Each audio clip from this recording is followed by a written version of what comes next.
আসসালামু আলাইকুম বন্ধুরা, আপনারা সবাই জানেন সারা দেশে যখন তপ্ত তাপ্ত হয়ে পড়তেছে তখন সিলেটে অতিবৃষ্টি এবং বন্যার কারণে পুরো সিলেটবাসীর জীবনযাত্রা পুরো বিপর্যস্ত এবং সিলেটের মানুষের ঘর বাড়ি, গৃহপালিত পশু পাখি সব নদীতে পানিতে ভাসিয়ে নিয়ে যাচ্ছে। এর পিছনে অনেকগুলো কারণ আছে, কিন্তু আপনারা ভিডিওতে দেখতে পাচ্ছেন একটা ঘর ভাসিয়ে নিয়ে যাচ্ছে, আবার এই যে একটা রোড দিয়ে একটা ট্রাক যাচ্ছে, মানুষের ঘর বাড়িতে পানিতে ভরে গেছে। মানুষজনকে অলরেডি সেনাবাহিনী এবং বেসরকারিভাবে লোকজন সহায়তা দিচ্ছে এবং উদ্ধার কার্যক্রম চালাচ্ছে, তবুও কিন্তু এই বিপর্যয় ঠেকানোর কোনোভাবে সম্ভব হচ্ছে না। এর পিছনে অনেকগুলো কারণ আছে। এর পিছনে প্রধানত বাংলাদেশের সিলেট, সুনামগঞ্জ, কুড়িগ্রাম সহ উত্তর পূর্বাঞ্চলের জেলাগুলোতে হঠাৎ শুরু হয় বন্যার পিছনে অতিবৃষ্টির বাইরে আরও একটু বিশেষ কারণ দেখছেন গবেষকরা। এই বছর এই নিয়ে তৃতীয় দফায় বন্যার কবলে পড়েছে এইসব জেলা। সুনামগঞ্জের বাসিন্দারা বলছেন বহু বছরের মধ্যে তারা এত মারাত্মক বন্যার মুখোমুখি কখনো হননি। সব মিলায়ে ৩৫ লাখের বেশি মানুষ পানিবন্দী হয়ে পড়েছে বলে জানিয়েছে কর্তৃপক্ষ। বন্যা নিয়ন্ত্রণ বাদ দিয়েও কোনো বন্যা ঠেকানো যাওয়া সম্ভব হচ্ছে না। বন্যায় সিলেট, সুনামগঞ্জে ভয়াবহ পরিস্থিতিতে লাখ লাখ মানুষ। এর পিছনে বিশেষ করে সিলেটের যে কুশিয়ারা নদী, এই কুশিয়ারা নদীতে যে নদীর গভীরতা, এই গভীরতা কমে যাওয়া প্রধান একটা কারণ।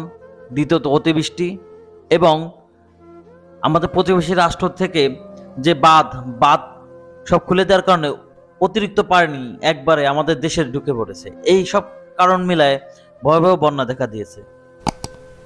সুরমা নদীর তলদেশে ভরাট হয়ে যাওয়া, নগর ও এর আশপাশের এলাকা বিভিন্ন জলাশয় ভরাট, দখল হওয়া ও সিলেটের উজানে মেঘালয়ে অতিরিক্ত বৃষ্টির পাতের কারণে এই বন্যা।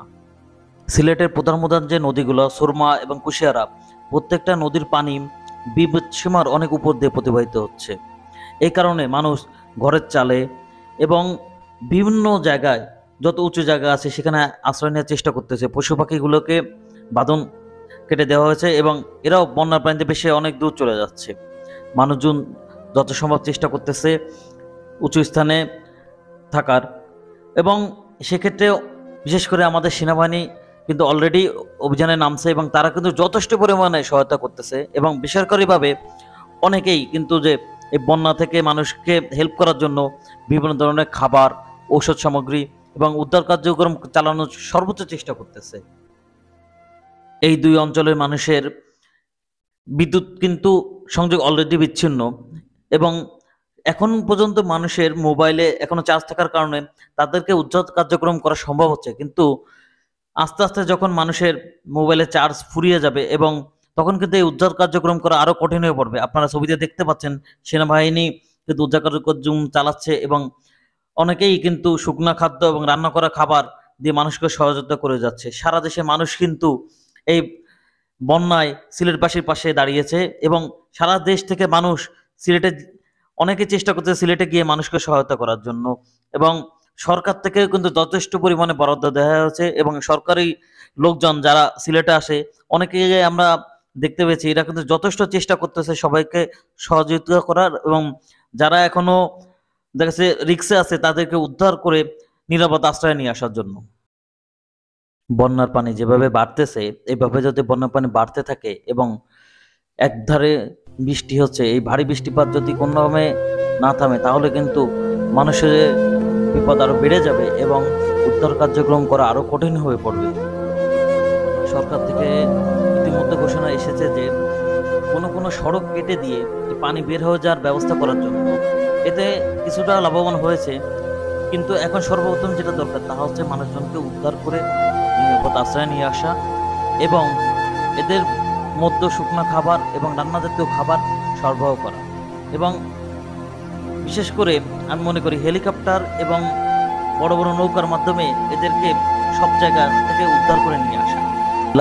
সীমান্ত থেকে ভারতের মেঘালয়ের চেরাপুঞ্জি এলাকা শুরু হয়েছে, ফলে সেখানকার পানি সরাসরি বাংলাদেশ হাওরে এসে মিশে ভৈরব বা মেঘনা নদী হয়ে সাগরে চলে যায়।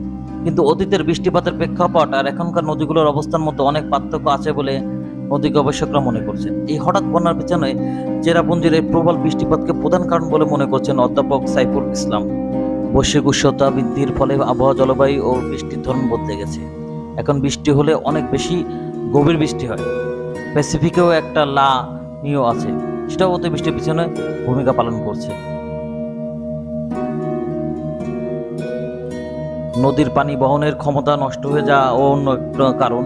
মেঘালয় বা আসাম থেকে আসা বৃষ্টির অতিরিক্ত পানি নদীপথে হয়ে হাওর থেকে বের হয়ে মেঘনা বা যমুনা হয়ে গঙ্গোসাগরে চলে যায়। কিন্তু এবারে বন্যার পিছনে হঠাৎ উদান থেকে আসা অতিরিক্ত পানি বের হতে না পারা এর প্রধান কারণ বলে মনে করছেন স্থানীয় লোকজন। এর জন্য তারা নদীর নাব্যতা বা গভীরতা কমে যাকে দায়ী করছেন। যে পরিমাণে পানি ঢুকতেছে, এইভাবে যদি পানি একাধারে ঢুকতে থাকে, কোনো রকমে কিন্তু মানুষজনকে উদ্ধার কার্যক্রম করা সহজ হবে না এবং ত্রাণ কার্যক্রম চালানো কঠিন হয়ে যাবে। এই অতিরিক্ত বৃষ্টি এবং বন্যার ফলে বেশিরভাগ রাস্তাঘাট এবং বেড়িবাঁধগুলো কিন্তু নষ্ট হয়ে গেছে এবং রাস্তা বেশিরভাগ জায়গা নষ্ট হয়ে বা ভেঙে গিয়ে এবং বেড়িবাঁধগুলো ভেঙে গিয়ে কিন্তু অতিরিক্ত পানিগুলো এই যে লোকালয়ে প্রবেশ করতেছে, যে কারণে জনজীবন সম্পূর্ণভাবে বাধাগ্রস্ত হচ্ছে এবং পানির স্তর আস্তে আস্তে বাড়তেছে। এবং ভিডিওতে দেখতে পাচ্ছেন কি পরিমাণে পানি প্রবেশ করতেছে এবং আস্তে আস্তে কিন্তু মানুষের যে মানে লোকালয়ে বসবাস করার কোনোভাবে সম্ভব হয় না এবং উদ্ধার কার্যক্রম এবং ত্রাণ কার্যক্রম চালানো কিন্তু খুবই কঠিন হয়ে পড়বে।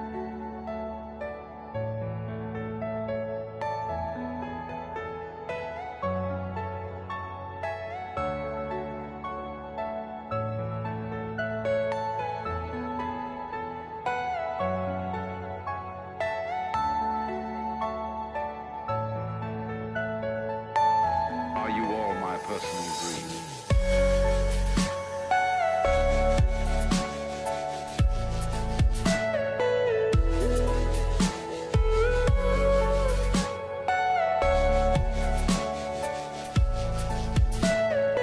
Everything you know is in your mind.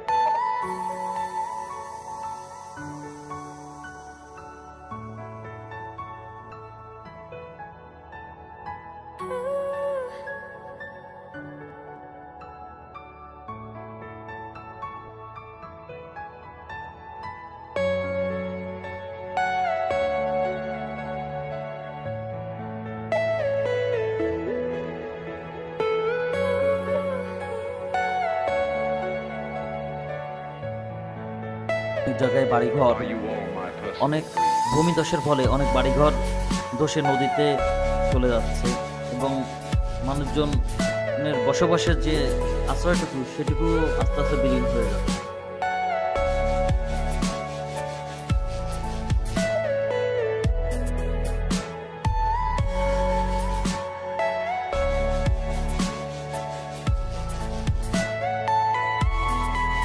আপনারা এখন দেখতে পাচ্ছেন পুরো এলাকায় বন্যার পানিতে শুধু চারিদিকে প্রত্যেকটা ঘর বাড়ি অফিস আদালত সব কিছু ডুবে আছে। মানুষজন যেখানে পারছে চেষ্টা করতেছে উঁচু স্থানে আশ্রয় নেওয়ার এবং রাস্তাঘাটে দেখতে পাচ্ছেন কি পরিমাণে পানি জমে আছে।